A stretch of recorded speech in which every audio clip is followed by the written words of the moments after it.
En 1945 est édité un timbre surtaxé au bénéfice de l'entraide française afin de financer aux petits Français des séjours intitulés « Croisade de l'air pur ».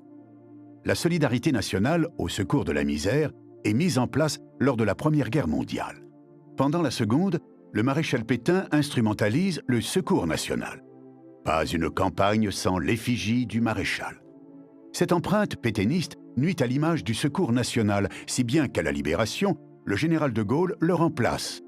L'entraide française est créée.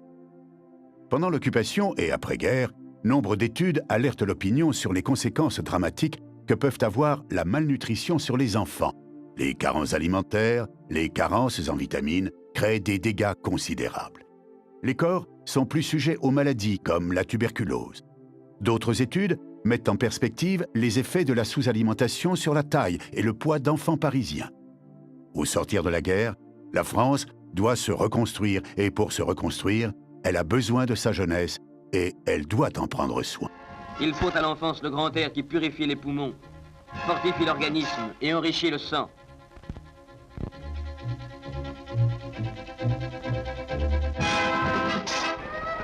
Il faut que les gosses dont les jeux se sont trop longtemps déroulés dans l'atmosphère anémiante des faubourgs puissent aller jouer sous le grand ciel de la campagne.